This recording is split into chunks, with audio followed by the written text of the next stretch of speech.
everybody, and welcome to another edition of the Bat Around. I'm your host, Paul. With me, as always, from Big Town Sports, we have Zach Moore. Zach, good evening. How are you today? Good, man. How's it going for you? Doing all right. Glad to see the Orioles get a win out of that series against Houston. It was a hard-fought series. They could have won games 2 and 3, but the pitching really let them down. It's funny because the national media starts giving the Orioles a little bit of attention for having the best ERA in baseball since mid-July, and they gave up 26 runs the first 3 games. But look, Houston was embarrassed after that series against the Orioles the previous weekend. They came in firing on all cylinders. They had a bunch of home runs in the series. The Orioles were able to salvage that final game. They got Boston coming to town beginning tomorrow. Hopefully that'll be a good series for the team and some guys coming back. So that's something to be excited about. So, all in all, 3-3 week. A pipe dream to try and get back into the postseason at this point. Hopefully they can scratch and claw their way back to 500. I'm not going to count them out because, like I said, they've got some additions coming back. But before we get into all that, friendly reminder, today's show is brought to you by helpmygamblingproblem.org. If you or a loved one has a gambling problem, call 1-800-GAMBLER or visit helpmygamblingproblem.org for free confidential services. Also brought to you today by County Sports Zone. High school sports season is officially underway in Maryland, and all year long you can find scores, schedules, and updates for every sport and every school all throughout the state at countysports.zone. Countysports.zone is proudly sponsored by your local Toyota dealer and buyatoyotadealer.com. So we're not going to bury the lead. Last week we did that a little bit. The big story coming out of Birdland this weekend, Basallo, the freshly 21-year-old rookie catching sensation. Orioles signed him out of the international draft in 2021.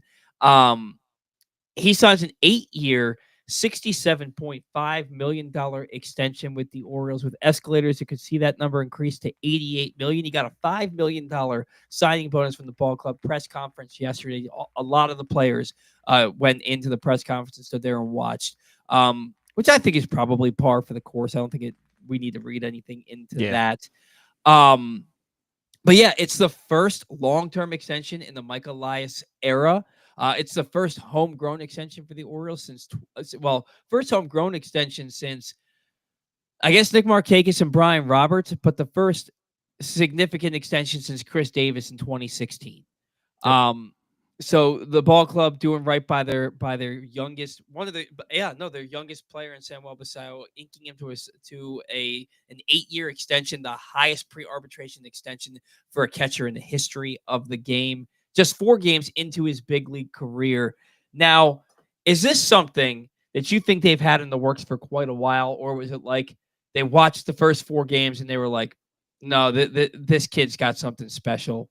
Let's ink him up now. It's funny is when we watched his first hit, remember when the cameras panned over to his dad and he had 2 phones up to his ears and people were joking like one's the agent, one's Mike Elias. Like it's very well possible that was true. Right. This is definitely something in the works. I've heard a rumor and I've been trying to find concrete evidence on it. I've been unable to. Nothing says yes, nothing says no. But I heard a rumor that if you do an extension prior to your debut, you were ineligible for Rookie of the Year. So could be why they waited just a couple games. Would also, Roman Anthony kind of did the same thing. Christian Campbell did the same thing. So it kind of does show that maybe it's true, but like, again, I haven't been able to find it on paper anywhere that it is. But I mean, look, they've seen this guy for how many years now? And he's been with the team in spring training. He's been down in Norfolk. They're very well versed to who he is. It's not like he's just been flying up, like Juan Soto and flying up to the organization of 1 year. They know who he is, and they've been waiting for this moment. And when he came up there and didn't look overmatched and then just, 108 off the bat on a 98-mile-an-hour fastball up near his chin, at that point, you're just like, nothing's going to phase this kid. Let's just get it done. So, I'm excited about it, to be completely honest with you.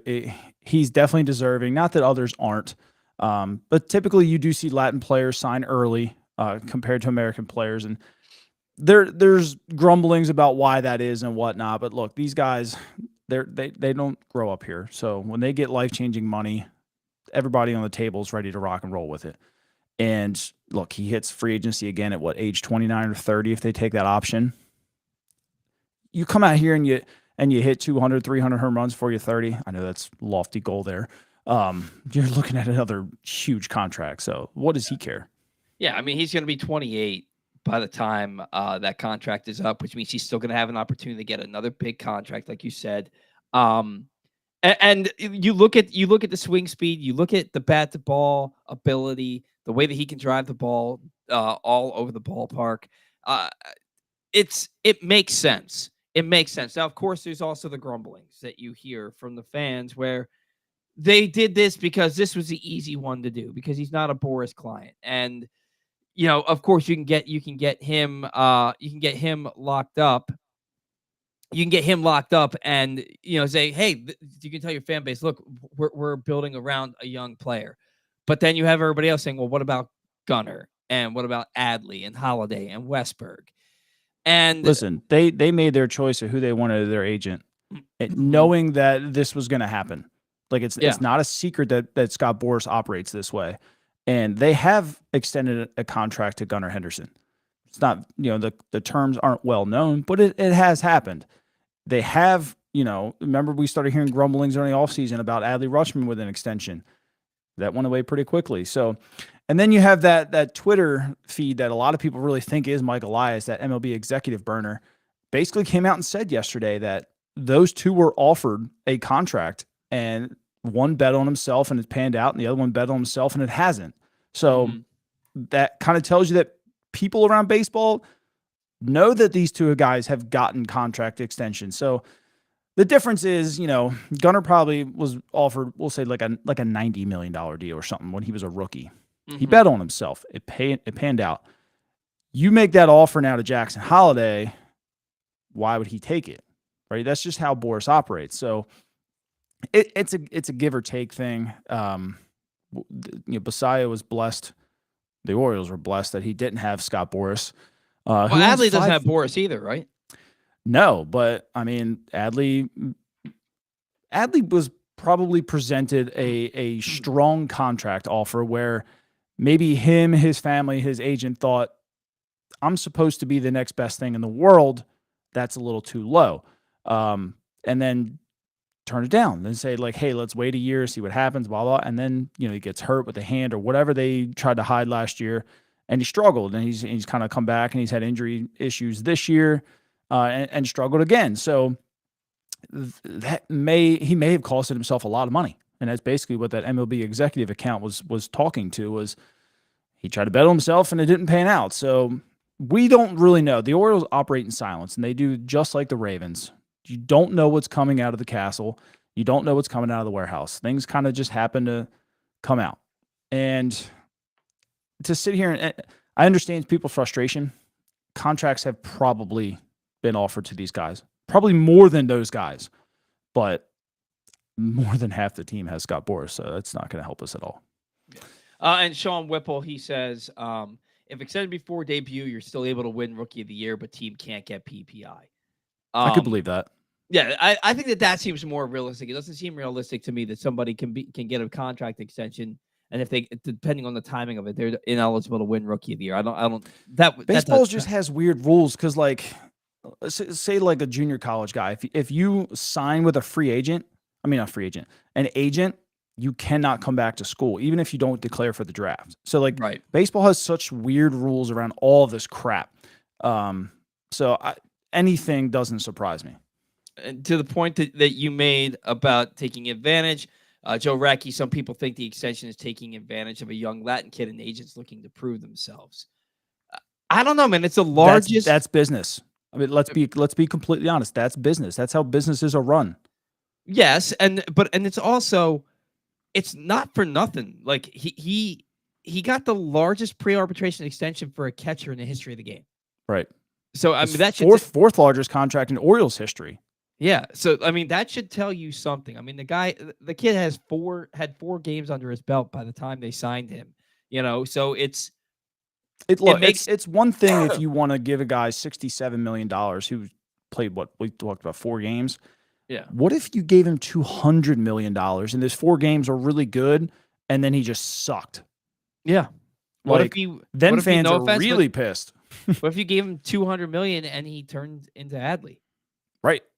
You know, Right. and like I hate to say, because I like Adley, but the numbers aren't lying to you. You know, like he's been better since the beginning of June, but he's been hurt twice since the Yep. beginning of June. So what if that happens? I have no issue with the deal. I'm excited about it.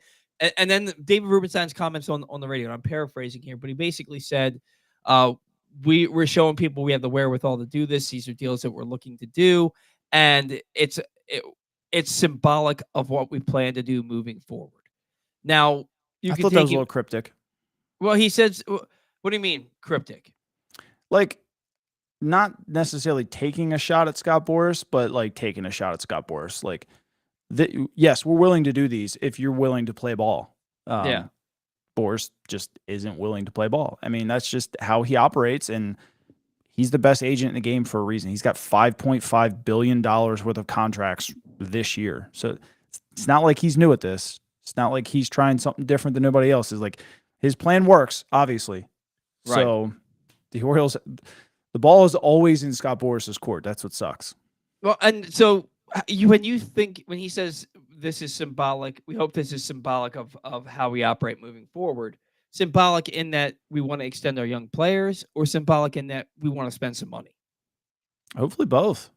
Yeah, Extend the right guys. Don't just throw out contracts just to throw them out, just to please the fans. But if somebody's worth it, if I'm not saying come out here and extend Keegan Aiken or anything like that. And if you do, whatever.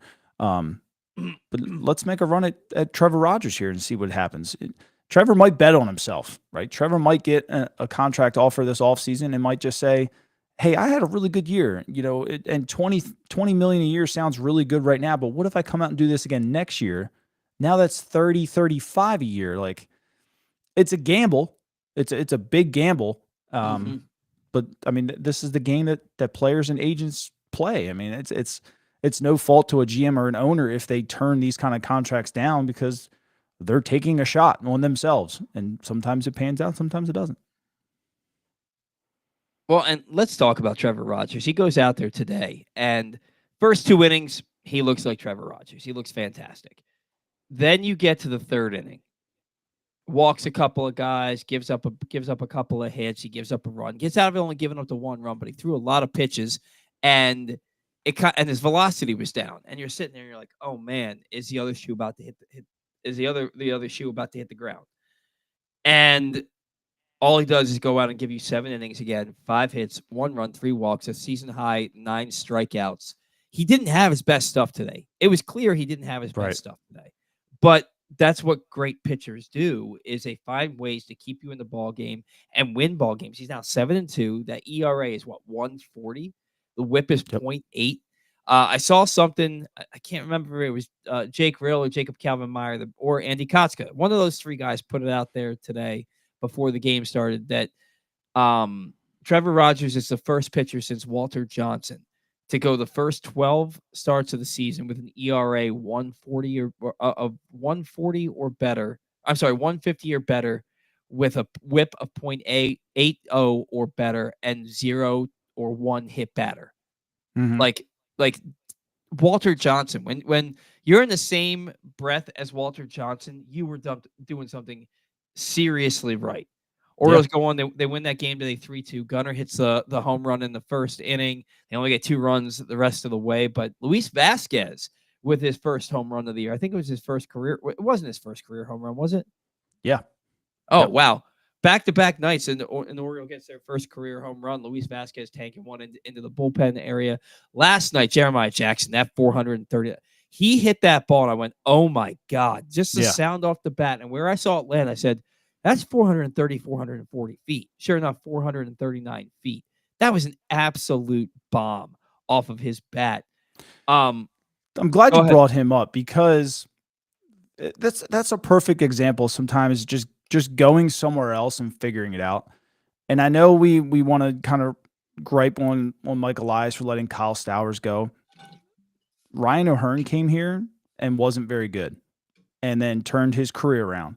Mm-hmm. Jeremiah Jackson for 5 years with the Angels wasn't very good, and he came here and turned it around. Kyle Stowers was was pretty good here, but he wasn't at the elite level. I shouldn't even say elite, but I just did.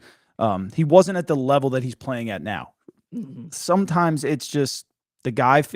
It only takes one person to see one little thing to change it all for you, and it's not on anybody else. Like they had years to try and fix Kyle, and they just couldn't. Kyle couldn't fix himself. The Orioles couldn't fix him. Same with Jeremiah Jackson. The Angels had years to fix him and just couldn't. And then he comes here and just one thing worked. So those kind of things happen, man. I know people get a little upset about it, and rightfully so. It sucks when it happens to you, but I mean, so far it's been two of them in our way between O'Hearn and Jackson so far. Yeah, and you know what? After that slow start out in San Diego, O'Hearn's hitting 275. I think he's got like a 371 base percentage out there for San Diego. Ramon Laureano, 333. He's got 4 home runs, 20 homer season for that guy. And he was signed to be a 4th outfielder for the last place Orioles. So just kind of like you said. You know what's funny is I remember when he signed, and I made a video about it, and some random person on my YouTube commented and said, "Hey, I played with Ramon Laureano in high school, and he's finally healthy, and you're going to be shocked at what he does this year." And I was just like, "Oh, cool. Like you played with Ramon Laureano. Nice." And so I was like, "Oh, what kind of injury was he dealing with?" He said back. He was rushed back way too fast. That's why he got popped for the steroids. He's finally healthy after years, and you're going to be shocked. And I was just like, "Okay, cool."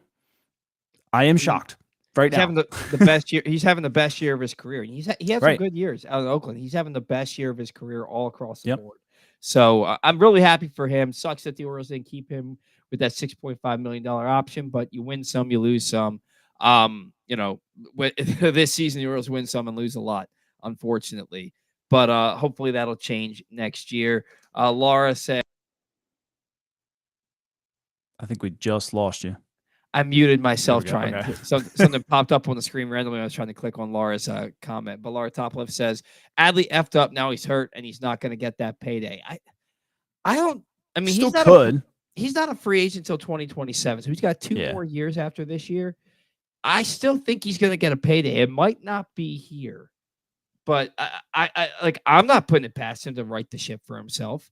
And speaking of that, Bob Nightingale, in his article today, said that Adley's going to be one of the top players on the trade market.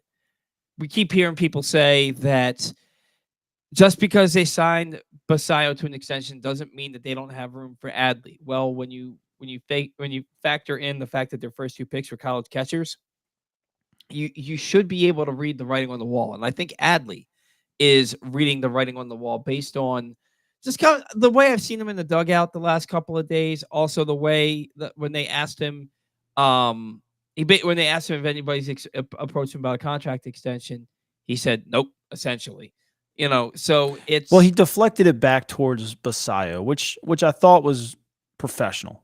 He didn't want to take the spotlight away because I think they asked him that the same day that Sammy signed, and it's like, this is Sammy's day. Don't ask me these kind of questions, kind of thing. Like, let's not take any spotlight off him whatsoever. And I thought that was really good. A guy like Rutschman, if the offer is something you can't refuse, he'll go.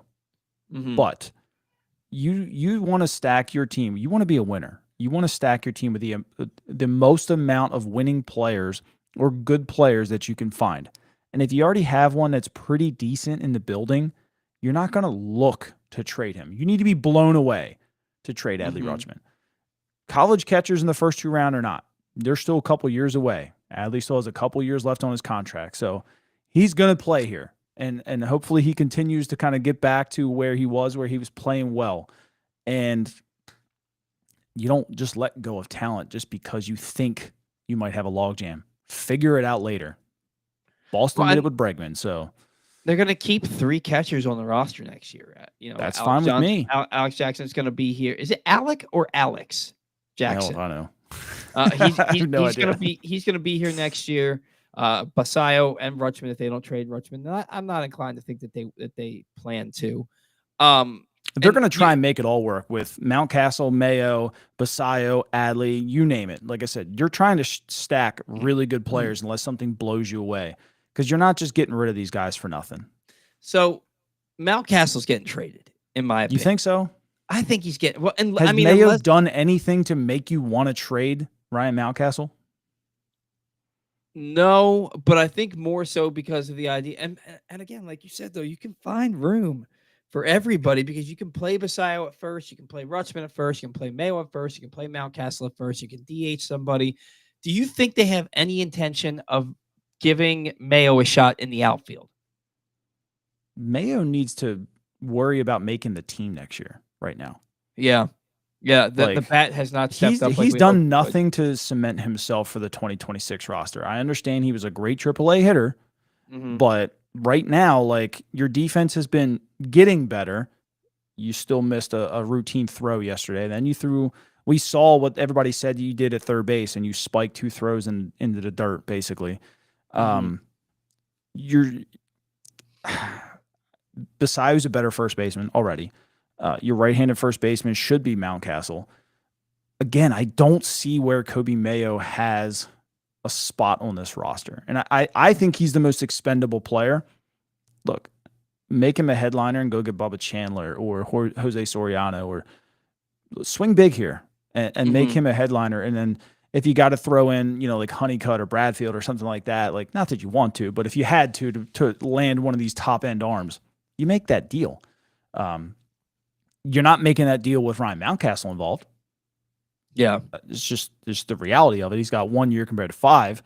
And teams like the power aspect of it, but right now, I mean, he's on the bottom of the hill and he's got to run up, and everyone else around him is playing at a high level, including Mountcastle. So Mhm. I'm not penciling him in for 26 until he figures it out. Yeah, and that's absolutely fair. We just assume Mayo is going to be part of this team because it's his time, but he hasn't done anything with his time. I Yeah. don't have his numbers in front of me, but he can't be slashing much better than 200, 300. I No. pulled it since Mountcastle came off the IL. I tweeted this out earlier. Where is it? Well, like you said, I mean, Since Mountcastle came off the IL, he's hitting 304 with 8 RBIs. I didn't pull Mayo's stats today. Let me pull that real quick. But prior to today's game, Mayo was hitting 133. He was 6 for 45 with just 2 RBIs and a 480 OPS. So, again, I mean, is he feeling the heat or just what? you saying just since Mountcastle came off the IL? Yeah. Okay. Well, Yeah. and So like since you August said, 8th, he's hitting 133 in 13 games with that's just 6 awful. hits. And Mountcastle, like you said, 10-game hitting streak, hits in 12 of his 14 games since coming off the IL, and it's gotten to the point where you see Mountcastle come to the plate and he's delivering. Yeah. He's been getting hits with guys on base, and that's what you need Yep. somebody to do. And he plays, despite the fact that he missed 2 balls in the dirt thrown by Gunnar today, Which is very rare for him. yeah, but he also hasn't been over there a lot. Right. They've been playing. I know that he practices, but you can't simulate game Right.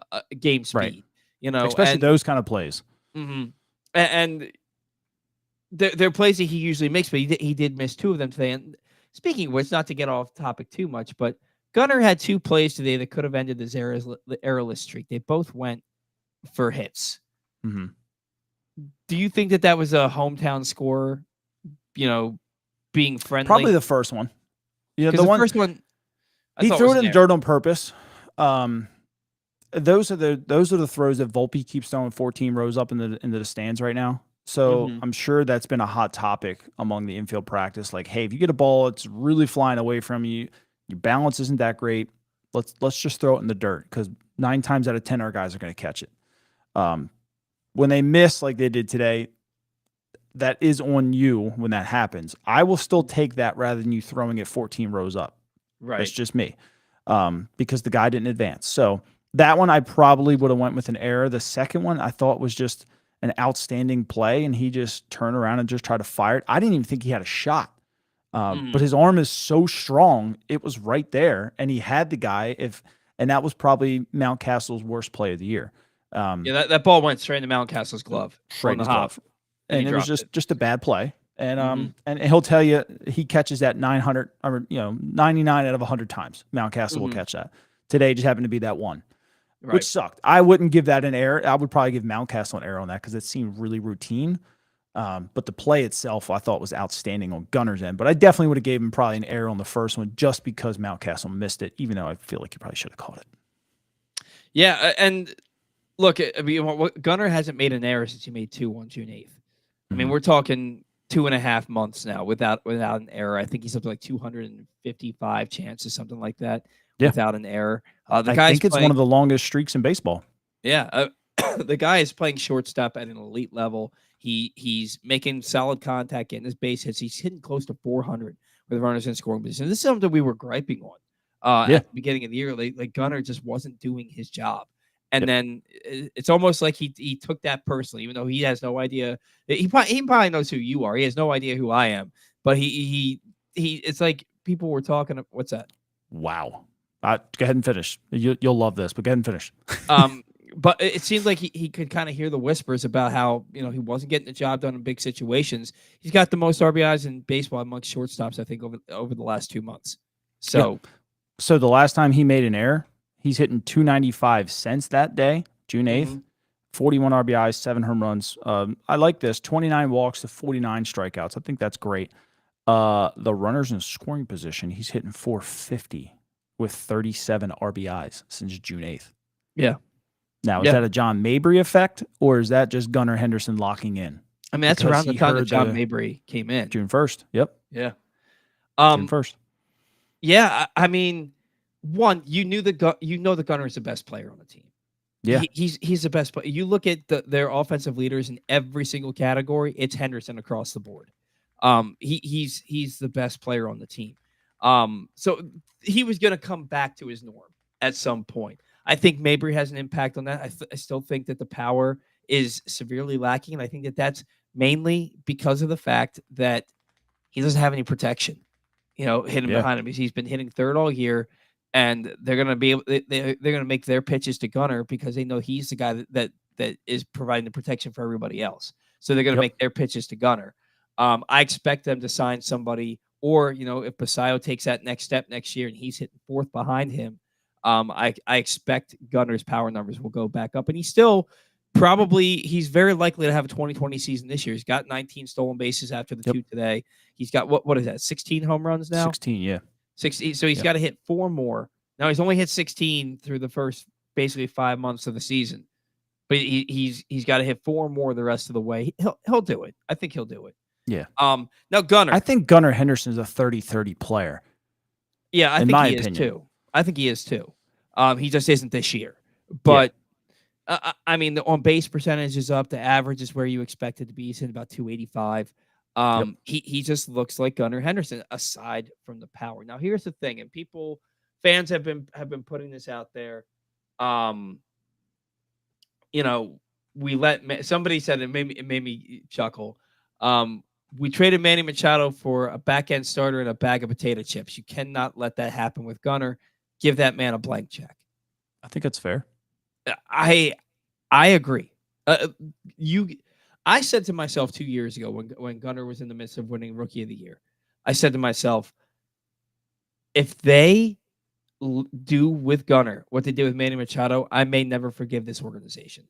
Yeah, because Manny's one of my all-time favorite Orioles. When he was here, he was bar none my favorite Oriole, and like seeing him leave, I was so upset about it, and I thought it was such.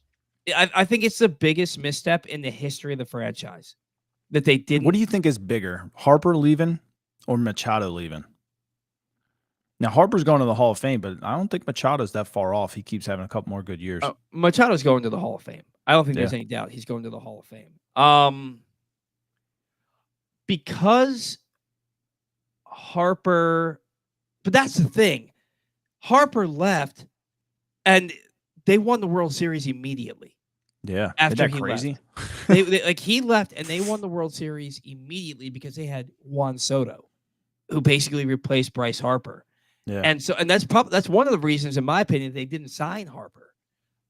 They offered him a big contract, but they knew he wasn't going to sign that. And they had Juan Soto, who they thought was going to be just as good, if not better. And then now Juan Soto is getting $70 billion a year. Yeah. I think for the impact that it had on the franchise, the bigger misstep is letting Machado leave. Mm-hmm. Machado could have been. I mean, he could have been in the same breath as Cal Brooks. Like he could like He was definitely in the same breath as Brooks defensively. yeah. I mean the way how good he is defensively, the fact that he's going to hit 270 to 300 every year with 30 Yeah. plus home runs every year, and like he's a force in the middle of your lineup, like not He's a building leader. around right. Not building around Manny Machado, in my opinion, is the biggest misstep in the history of the franchise. And Yeah. I'm an Orioles fan, so I'll continue to watch them forever. But I'll never forget the fact that they blew that. They absolutely blew that, and it's we wouldn't have had to go through that rebuild, in my opinion, if they signed Machado and built around him. Did you know he's only ever hit under 260 just 3 times in his career? I think it was 2017, 2017, 2019, first year with San Diego, but he was hurt that year, I think. Yeah. And then 2023 again, he was hurt for a good bit, hit 258. Yeah. Yeah. But I mean, so only 3 times in his career. That's incredible. But every year, I mean, he's going to finish his career with close to 5. He's got what, like 360 home runs right now? 363. And he's a career 280 hitter. Career 280 hitter, 363 home runs. He's won how many 1,100 RBIs. 1,100 RBIs. How many Gold Gloves has he won? 5? I don't know. I think so. And he won a Platinum Glove award in 2013. Yeah. I mean, Manny Machado is he's going to the Hall of Fame. Yeah. If he plays 5 more seasons, and in 5 years he's going to be 37. You know, he could definitely still do it. He plays 5 more years at his production. He's going to have 500 home runs. He's going to have 1,500 RBI. He's probably going to have 400, 500 doubles, and he's close to 3,000 hits with a whole bunch of Gold Gloves. He's got 2,000 hits right now. Yeah. I mean, you get roughly 150. What's 150 times 5? Not very good at math. 750. 750. So you would be really close to 3,000. Yeah. You'd have to do more than 150 a year, which I think is probably doable. He sits around 160 to 170 as it is. Sometimes he's hitting up at around 180. I mean, look, you play that kind of defense, you hit 500 home runs, 3,000 hits, that doesn't matter. Yeah. And there's only 6 players in the history of the game have 3,000 hits and 500 home runs. Manny Machado, right. I think Manny could stop playing right now and he would go to the Hall of Fame. Yeah. That's how good I think he is. I think that he could stop playing right now and go to the Hall of Fame. He's arguably a top 5 third baseman in the history of baseball. And like John Kay makes a good point. We forgot. I mean, I don't think we forgot who owned, but it did impact the franchise pretty bad. Well, and here's the thing, though. Yes, it impacted the franchise. Do you remember that Ken Rosenthal article about how the Orioles offered Manny 8 years, $72 million? I think it was after 2012 or 2013. Mm-hmm. And he wanted an extra $1 million a year. He wanted 8 for 81, something like that. And they were like, no. Like, that's because of who the owner was. Yeah. That's I have the wrong comment up. That's because of who the owner was. There's no way like if Manny Machado were a rookie last year for the Orioles, Boris isn't his agent, and he's putting up the same year this year that he put up in 2013. They'd give him 8 years, $105 million, $106 million. You know, there's not a doubt in my mind. So, and like you can hear in my voice how much I love Manny Machado. I don't care what he did throwing the bat at Josh Donaldson when he was 21, 22 years old. I thought that was awesome. Ventura. Yeah. I mean, they were throwing at him. They were obviously throwing at him. He knew he wasn't going to hit Donaldson with the bat, but he's like, let you know, I'm not going to take your crap. He didn't get punked. No, not at all. I did think it was I played with Manny, and I can tell you he wasn't a dirty player. He was a really good dude to be around. The what was it? Aguilar play at first base in the World Series. That was Bush League. He did that. That was probably was. League. Fighting Yordano Ventura, rest in peace. I don't have any issue with that. Throwing the bat at Donaldson, yeah, it was a bad look, but if he wanted to hit Donaldson with the bat, he would have hit him with the bat. Right. And he was a kid. Like I we're really talking think that about, was supposed to go at the pitcher, and he just really missed. like he was 21 years old. You know what I Yeah. mean? And then everybody that says he intentionally went spikes up into oh my gosh, I can't even remember Pedroia. Into Pedroia. That was there's no way. If you watch that Was he play in still at real time. Baltimore? Yeah, he was with Baltimore. Yeah, but that was wasn't that after Scope got absolutely destroyed? I don't think so. I thought it was. I don't think I I don't think think that. Scope got destroyed at second, and that was his best friend. And you didn't mess with Mhm. Scope, and he went in hard. Again, if that's what I'm thinking of, I don't care. I That remember was baseball back then. I remember seeing it happen and people getting like up in arms about it. I'm like, he didn't like he clearly like he went in, his leg hit his foot hit his knee, and he tried to like keep him from falling over. Like Yeah. I saw no ill intent there, but because Pedroia's career was basically ended by that play, uh, everybody thinks that it was a dirty play by Manny. I don't think it was dirty at all. Um, let's see. Messina didn't sell his soul. He extended undervalue and told Angelos, "Don't burn me again." And Peter doubled down.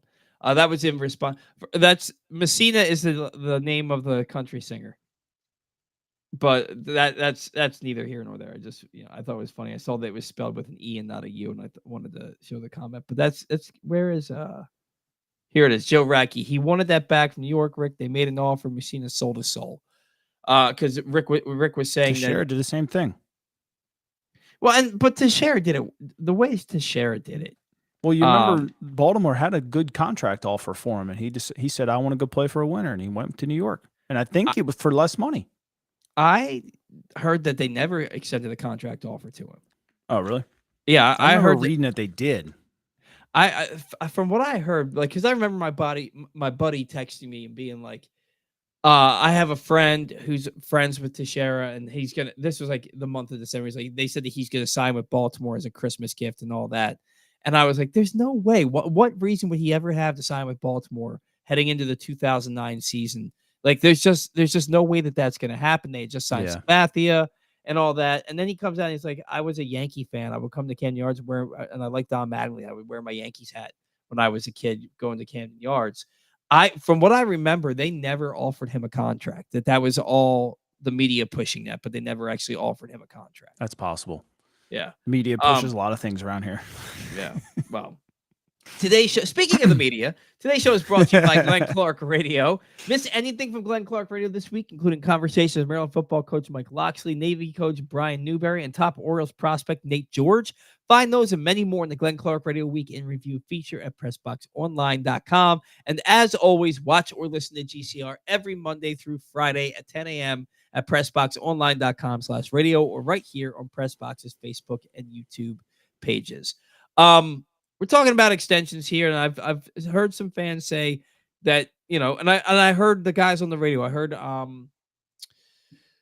what is his name? Rob Long and and Ned Norris. Oh my God, my brain is fried today. My daughter got me and my wife sick, and I'm still coming back from that. But I heard them, even those two guys, say on the radio the other day they should extend Dean Kramer. Dean Kramer's start last night was his 12th start where he allowed 4 runs or more this year. He's also got 14 starts where he's allowed 3 runs or less. And it's 12 starts of 2 runs or less because he only allowed 3 runs one time.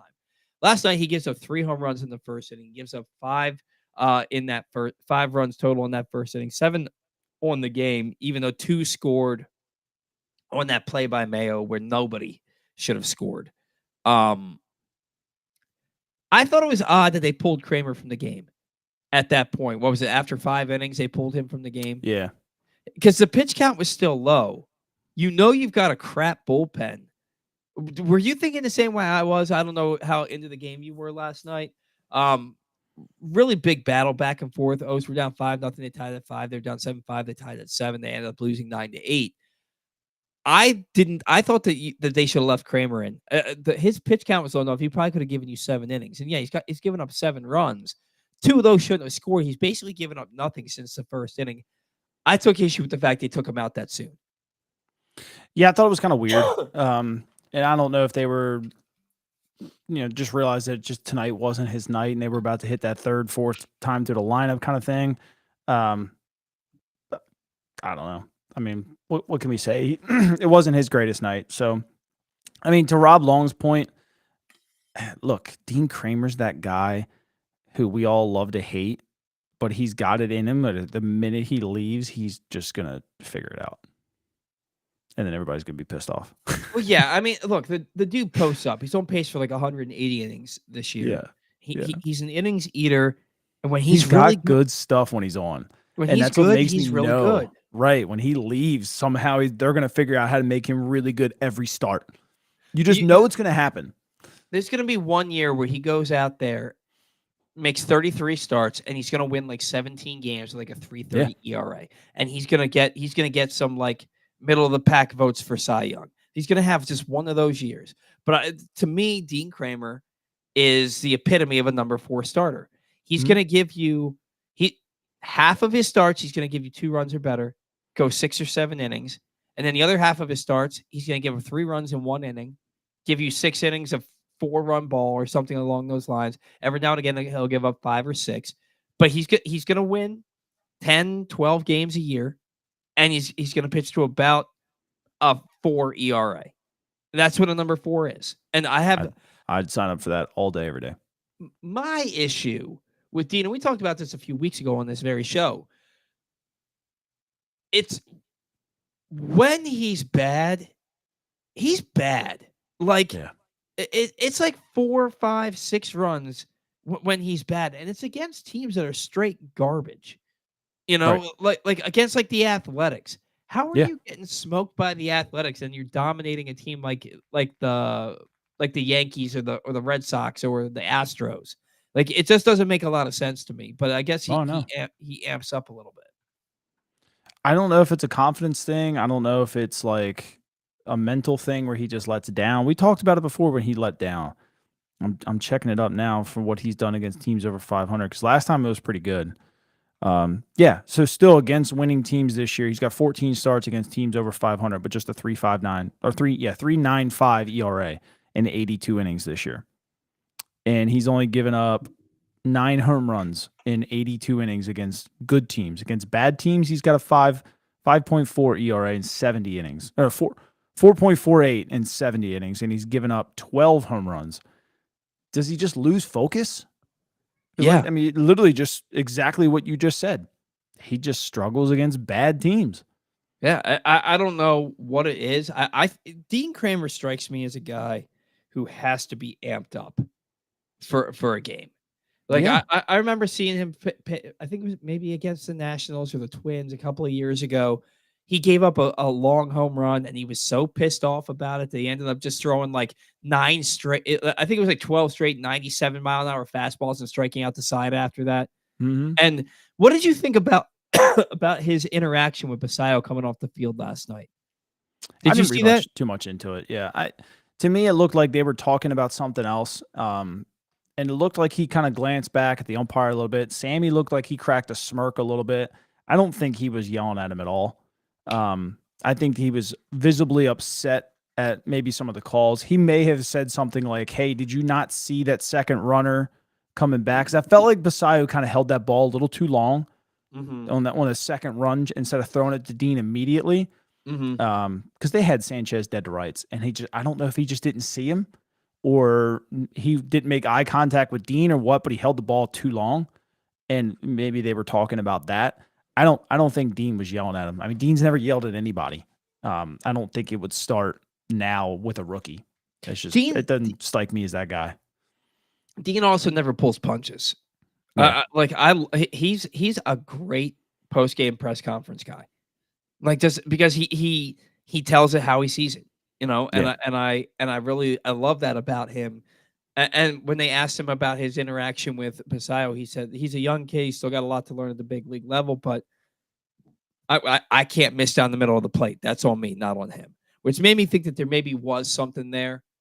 Maybe they couldn't get on the same page with the pitch calling or the location. But you don't. I guess, but you do have to throw a pitch eventually. I mean, you've got what, 15 seconds, 20 seconds. Yeah. So I guess that could have something to do with it. I agree with you, though. I think it's much ado about nothing. Just a young kid still learning the game, and a veteran pitcher wanting to be on the same page with his young catcher. Now, Yeah, they weren't. He wasn't even screaming. Like, there's one thing when you're like visibly upset and the camera picks up on it, but that was like a conversation with maybe like a dirty look. And like, how many people have RBF all day long? I mean, like this guy, right? Like me. I don't read into that last night. Dude, I'll be sitting there and somebody will walk by me. I'm like, Jesus, what's wrong with you? I'm like, what? I'm like, oh no, that's just my face. Everybody thinks I'm pissed off all the time. That's just my face. Um, but this rotation, man, like, look, they had a really solid stretch before Houston came to town. They had like a 1.36 ERA over a 10-game span, a 2-something ERA since like July 16th or 26th or something like that. The team had been pitching really well. Now the bullpen leaves much to be desired because there's nobody in that bullpen that really should be in that bullpen. That being said, Bradish is going to start on Tuesday or Wednesday. They said that Wells is coming back to be in the rotation the rest of this year. They don't know the plans for the future with him, but they want him to get 30 to 40 innings in the big leagues to get that arm strength built up. So he's going to be part of their rotation. So now you've got a rotation where you're going to have Trevor Rogers, Kyle Bradish, Tyler Wells, Tomoyuki Sagano, and Dean Kramer the rest of the way. And probably Cade Povich. Because they've talked, I've heard rumblings about a 6-man rotation, and Brandon Young just tweaked his hamstring the other day in his most recent terrible start. Yeah, you can win a lot of ball games with a rotation that includes those guys. Yeah. And we know what the bullpen is, but if those guys are getting you, and I don't know how deep they're going to let Bradish and Wells go into games. Wells is usually pretty efficient with his pitches, so maybe he gets 6 innings, but only throws 85 pitches. I don't know what they're going to be, what their workload is going to be like, but you're getting 5 solid starting pitchers the last month of the season. They have to go 21-11 the rest of the way to get back to 500. With that pitching staff, I'm not putting it past them to do it. What do you think about the Orioles rotation moving forward? There's plenty of options for the bullpen. Cade Povich gets lefties out like crazy. That's a bullpen arm there. I agree. Cody Petit has some decent stuff. He's better than Corbin Martin. That's another arm that's actually coming back. We didn't talk about. Suarez, we know, gives you quality outings every time he's in the game. I think Tyler Wells, you don't really know what you're going to get out of that. But it'd be good to see. Same with Bradish. Bradish might even get hit around a little bit. Whatever, right? We need him getting his innings in for next year. But this team is definitely capable of moving some guys around and kind of shipping off some of the guys, like you said, shouldn't be here. And I mean, they've got what? I think each one of them have at least 5 or 6 appearances this month so far. That's fairly decent. I mean, not great, but a decent tryout, so to say. So they know what they're going to hold on to and who they aren't. And then, like I said, you just have other options. They could do some weird stuff and win 20-some games here at the end of the season. There's no reason why they shouldn't with this offense. If the offense continues to play semi-decent, and then all of a sudden your pitching starts to get a little bit better. I mean, even it's not great, but more times than not this month, the bullpen's pitched well. I mean, not great, but well. There's guys out there in that bullpen that Keegan Aiken had what was it, a 6-out save today? Mm-hmm. And then Dietrich and Rico Garcia the other night. Oh man, what he did with the bases loaded, man, that was like it was impressive what he did, because you're not expecting it from anybody in this bullpen. Maybe Dietrich ends when he's really going. No, but that changeup was beautiful. Oh my God, man, he was so good the other night, and it really sucked that he was that good, and they took him out, and then finish. Well, but I understood why. But even though I don't agree with most of the stuff that Manzolino says, or at least the way that he says it, I understood why you don't bring him back out, because like you're on that high, you did your job, you kept the lead, and then the next thing, or you kept the ball game tied, And the next thing you know, you bring in, or you kept the lead, and the next thing you know, you bring in Geraldo, and he within 2 batters, he gives it up and literally reloads the bases. It was just absolute garbage out of him. Oh, they left him out to dry too. Oh, they this is all yours, buddy. But the people in that bullpen, I mean, Dietrich ends with the Orioles. I think he's having a pretty good run. He's coming back down to earth. He's got a 3.97 coming in today's game. So it might went back down a little bit, but I mean, he's given up 5 in eight games so far, hitting 277 against him. He's coming back down to earth a little bit. Yeah, I mean, but the K rate's good. It's at 35%. Yeah, I mean, he's got 17 strikeouts in 11 1/3 innings. That was at 16 in like 8 innings, or 8 1/3 innings. But at one point, but guy's pitching well. I think that he's at least going to get in the opportunity to maybe pitch for this ball club next year. Assuming, is he a free agent at the end of the season? Who's that? I don't think that Dietrich ends.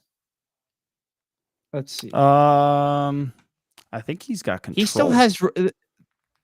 It says that he's 34 years old, and it says that he has rookie status still intact through 2025. Yeah. This is his first time up, so he's got 6 years control. Well, I mean, so they can send him back to Norfolk.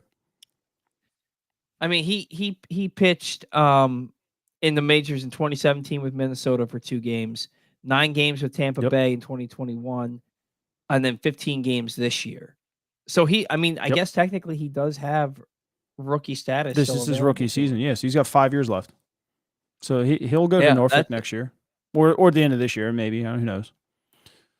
Yeah, I mean, I think he's going to get an opportunity to make this ball club. I mean, not every reliever that you keep on the big league roster is going to have a 2-something ERA. You know, right. It's just there's going to be one of those guys that's going to pitch to a 4.50 ERA, but he's also going to get some big outs for you. That could be Dietrich Enns. I don't know, but I think he'll get some innings in Baltimore next year. I'm going to pull up Roger Bale here. He just gave me a $4.99 super chat. Appreciate that, Roger. Thank you very much. I get the feeling Heston and Kobe will get moved this winter. Do you guys agree? Love the show. Appreciate that, Roger. Kobe for sure. I think they're going to listen to Heston. I seen somebody just ask on Twitter about an hour ago, like, hey, was there an update? Because we remember they said like Friday they would maybe like talk about it. There's been dead silence about Heston Kjerstad, and he hasn't played. They shut him down. Go ahead. What did you hear? I had heard a rumor that maybe he was going to get glasses or LASIK. I had heard a rumor that maybe his heart issue came back. It's been radio silent on Heston Kjerstad. They did say it was a personal matter, and they were trying to figure out what they could say, but that's been 2 weeks now, and they told us like, oh, it might be Friday that we'll talk about it.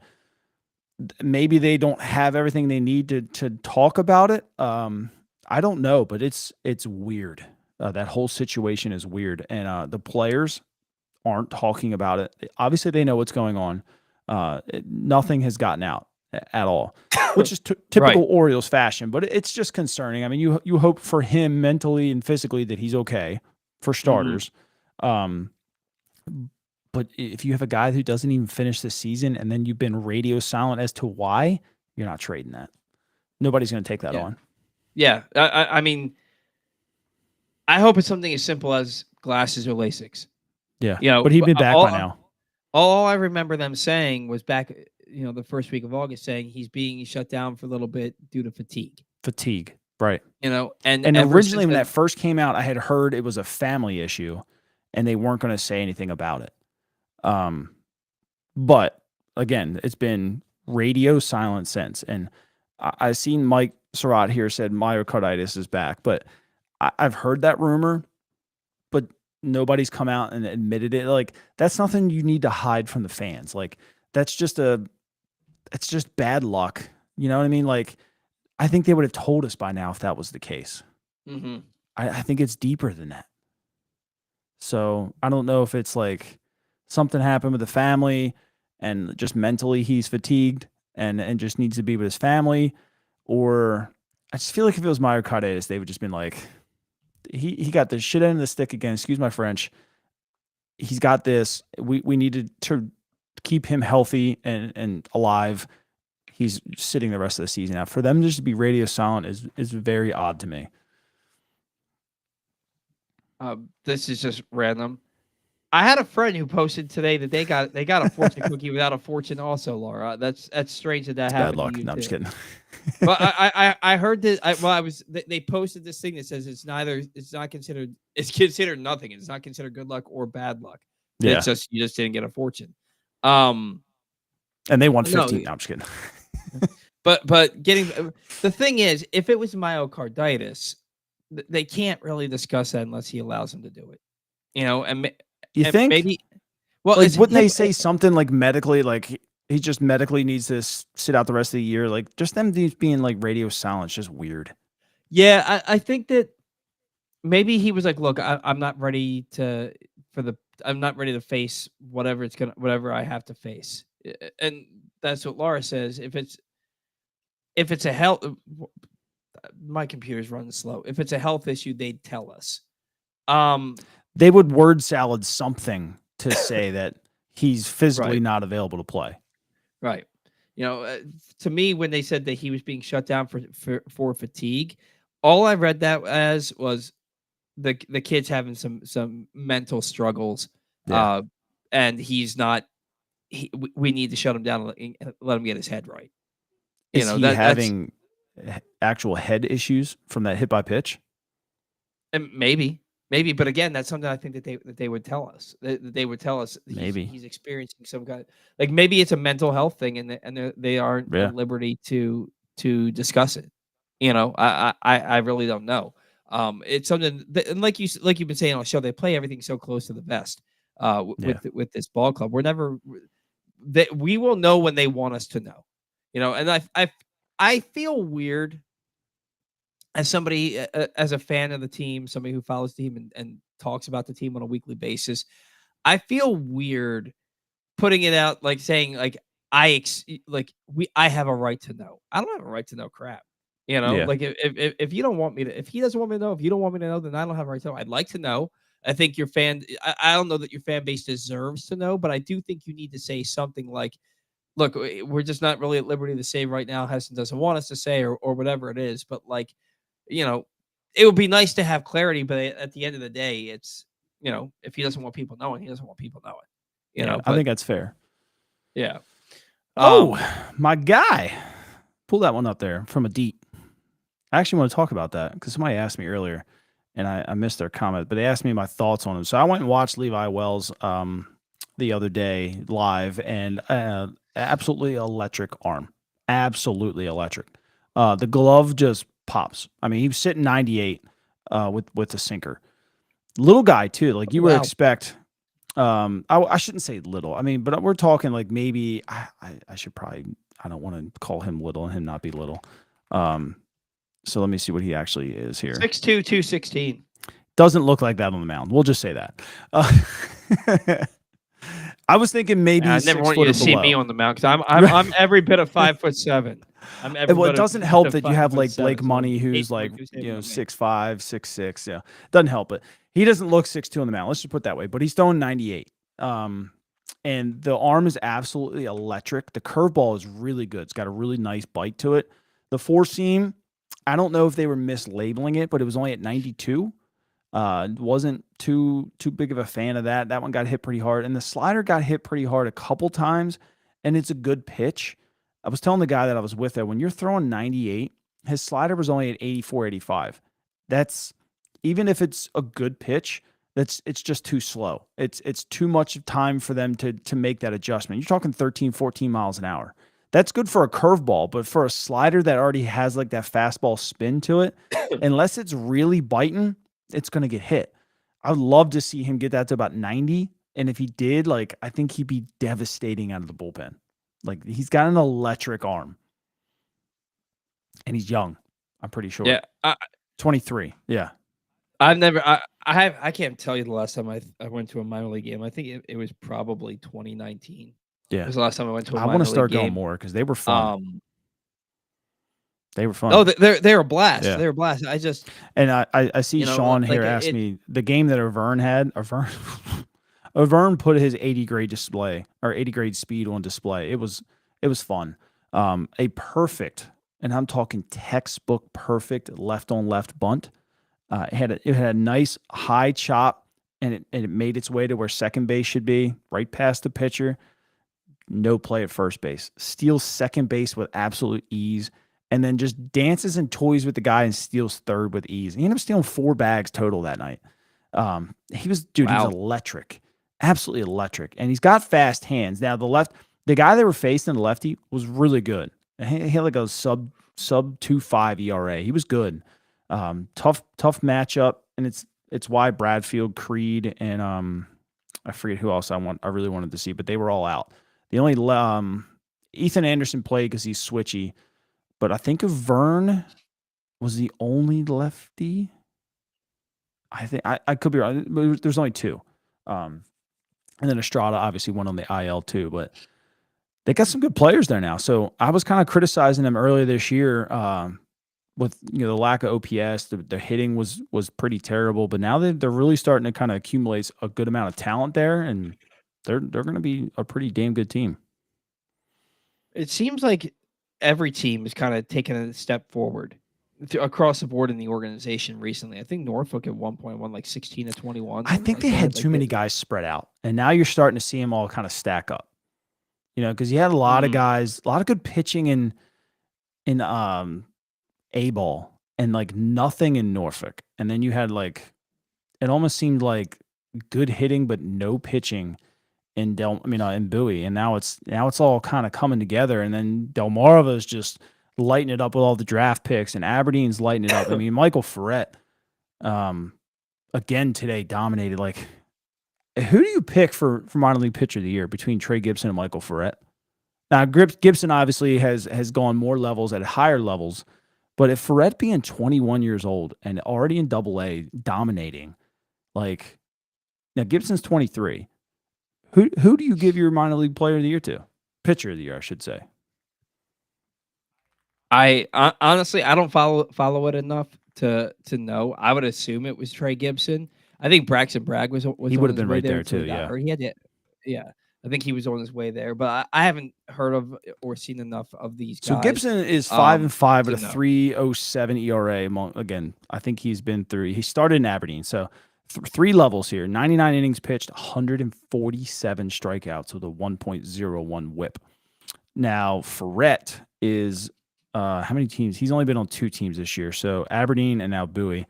2-2 with a 1.28 ERA and 70 innings with 88 Ks and a 0.78 WHIP.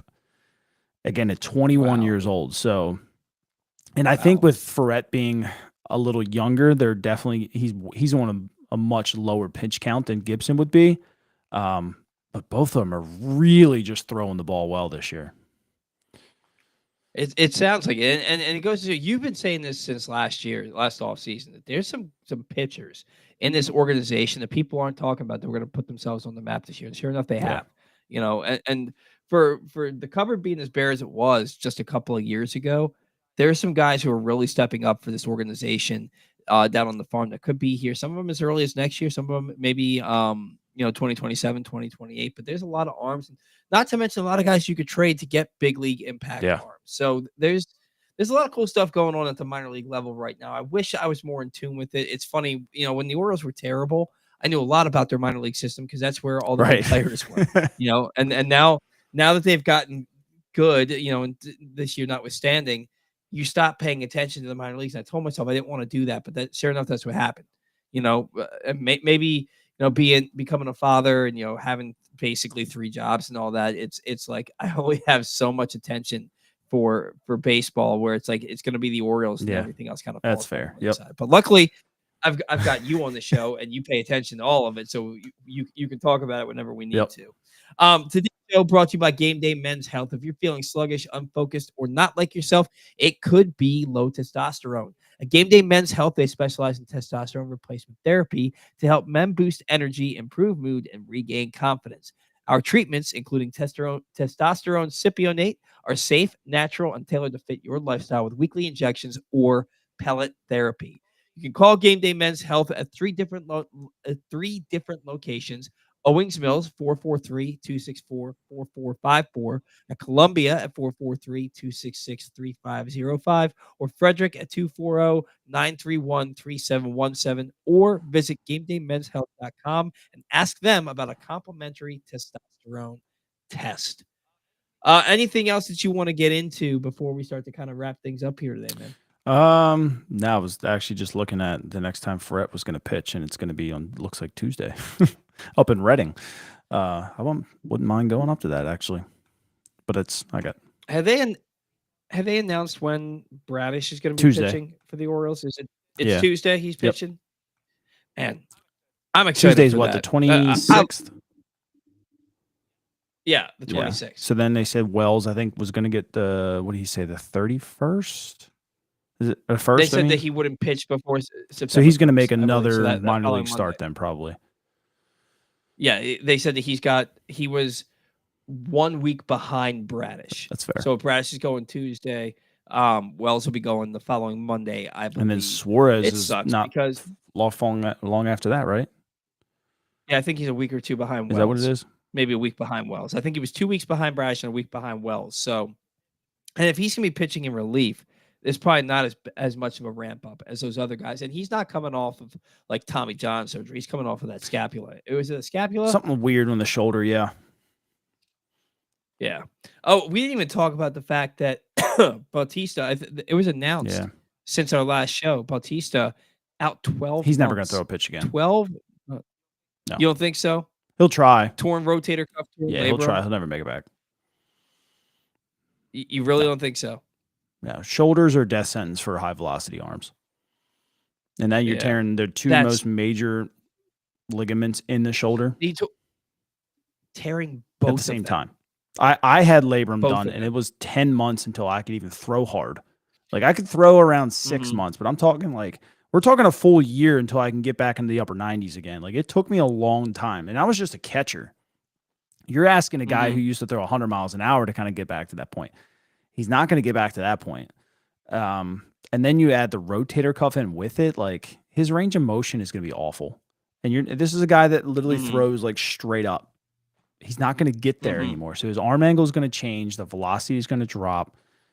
He might pitch again, but he's never going to be a decent pitcher again. That sucks, man. I mean, and that's the thing. I kind of assumed when I heard 12 months, they tore both the rotator cuff and the labrum. I was like, if he pitches again, he's never going to be the same. Labrum itself is like almost career ending for most high velocity guys. But then you throw a rotator cuff in with it, like, I just want to know what happened. And somebody asked me if I thought, like, remember he was out for, like, was it like 10 days or something like that, and they had him throw like 34 pitches. I really don't think you're tearing both of those muscles or ligaments pitching 34 pitches after 10 days. I really don't, because you're throwing flat grounds and stuff like that. Something else had to have happened. Well, and that's the thing, is because he was warming up and then let them know, hey, I'm not available. Right. So it happened while he was warming up in the bullpen. That's just weird to me. I think he tried to go through it. But that's the thing. Like, that doesn't just happen while you're warming up. There's wear and tear on that shoulder. And it makes you wonder, how did I tore mine lifting? Like, that's how most people do it. Like, something jerks your arm back, or lifting and like bench pressing, and you go down too far and it pops. Like, I don't think throwing a baseball tears both of those at the same time. Yeah. I'm not blaming anybody, but I'm definitely saying I'm very curious at what happened. Well, and this is the same medical staff that told Tyler O'Neill, you can keep working out the same way that you've always wanted to work out. Boston didn't let him do that last year. He played over 100 games and he had over 30 home runs. You know, like, is there any chance that this medical staff is still here next year? If they are, we're going to be in the same position we're in right now. Yeah, I mean, it's absolutely terrible. Absolutely terrible what's happened with this ball club. 29 guys have gone on IL. You have a 26-man roster, and you've had 29 dudes on the IL. Wasn't Manchin this year. the franchise record for like 60? Was he 63rd or 64th player of the year? Yeah, he was yeah, That's franchise record. I think he was the 60. I think he was the Was it? 65th. Either one. I mean, Something like that. anytime you're But above yeah, 60, you're really big trouble anyway. yeah. I remember watching the Buckle Up Birds DVD. I got it at that at FanFest in 2012 Rest in after peace, 2020 FanFest. after 2012 season. Oh man, I loved FanFest was a good FanFest. time. I loved it. It was fun. Um, and I remember watching it that night, and when the credits were going through at the end, it's saying, "Thank you to all 52 players who set foot on the field for the Baltimore Orioles this year." And I remember thinking to myself, 52, that's a ton of players. And the Orioles they've used like 12, 13 more guys than that this year. Like that's a 6 of them are lot of catchers. players. I mean, 7. Yeah, 7. 7. Basallo's Yeah. the 7th, you know? 7 catchers, 29 guys on the IL, 65 players that have been on your roster at some point incredible. this year. Just absolutely crazy. Like I got a little mad at man. Mancelino the other day, and I probably shouldn't have, but I did. And when he made that comment, it was like, "Oh, it was about Batista. We have really good medicals here, and blah blah blah, and really great staff." And I'm just like, dude, how out of touch are you? Like, Right. Everyone and their mother has been complaining about your medical and training staff all season long. Like, that's just something you want to sit out. Like, just don't even bring it up. You might think that personally, just don't bring it up. Don't say that publicly. It was, yeah. I saw you post like how out of touch. I was so mad. Man, I can't wait for him to be gone. And I heard John Heyman say today they were talking about managerial openings for the offseason, and Laura Shahadi asked him, which of these guys that are listed as the interim manager right now do you think return? And he mentioned the Rockies is one, and I can't remember who the other team was, but it was another team that's Pittsburgh. really bad. And he said, yeah, it was Pittsburgh. It was Pittsburgh. And then he's like, I think that the Orioles are going to do a wide managerial search. I think Mancelino will be considered. He could be back. And I was like, man, he better not be. He better not be. I just don't think you can. You have to get somebody. And then he mentioned Skip Schumacher has been linked to the Orioles. Mancelino's he's fine. Like, the team's played hard for him, and I appreciate that. He's kept positivity up in the clubhouse in a bad season, which he's done a fine job. I hate to even say it, but I don't even want him in the organization anymore. Well, he won't be. Yeah, I know. That's the thing. When they get a new manager, he won't be here. He's a nice guy, but like I started to look at him, like I didn't realize that he was the infield coach since 2021. And we've talked about ourselves. Our infield defense has gotten worse every single year. Gunnar Henderson's playing really well right now, but overall, pretty much across the board, the infield defense has gotten worse than what we were used to, even with the bad teams. And I just feel like, if you're the guy who we're kind of seeing all that stuff, like, what use are you right now? I don't want to be that negative about it, but that's just kind of how I feel. Like, at this point, just start over. I just think that they've got one chance to get this right, and I don't think that they get it right if they. How long is Mike Elias's leash? If they clean house and start over and we suck again, do you think he's fired before June? I don't think that I think there's a greater than zero chance that he's fired at the beginning of the off season. I think that there's a greater than zero chance on that. Although the fact that they let him be at the helm for the Basallo signing says that that's probably not the case. But if they suck again next year, he's not going to be here. He's the next guy on the chopping block. That's not like point. Tony Mancelino. But today's show brought to you by the new print issue of Press Box, which is available now. On the cover, Bo Smolka profiles Ravens running back Derrick Henry and how his success after 30 has proved he's a unicorn at the position. Also inside, we profile college football players from the teams all across the state. You can find the new issue all throughout the region, including at 60 Royal Farm stores, and you can read it all at PressBoxOnline.com. Anything else you want to add before we get out of here today? Nope. I kept kind of falsely telling you guys the O's were going to make the playoffs this year. I apologize. They're not, but it's been fun trying. Yeah, I mean, if they win the rest of their games, they could do it. Yeah. If they win the rest of their games, 92-70 will get it done. They definitely would. All right. So next week, like 99% sure we're not going to have a show next week because it's Labor Day. Just have to talk to the powers that be. But I talked to one of them, and it seems like we're good to go with that.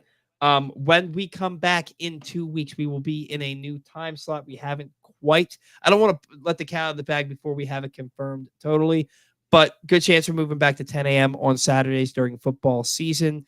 But we will certainly let you know. So stay tuned on social media for that once we have that available. Because let's be honest, the first game of the Ravens game of the year is exactly when we would be on. Nobody's watching our show, nor do we want to do one during that. And then all the football coverage that Press Box does 8:30 on Sunday nights just isn't going to get it done. So chances are we're moving back to 10 a.m. on Saturdays, but we will definitely let you know this coming week once we have that set in stone. That's going to do it for us here on the Bat Around. Thank you to all of our sponsors. Without you, we do not have a show. Thank you to all of our loyal listeners, viewers, and fans. Without you, we 100% do not have a show. Have a great Labor Day next week,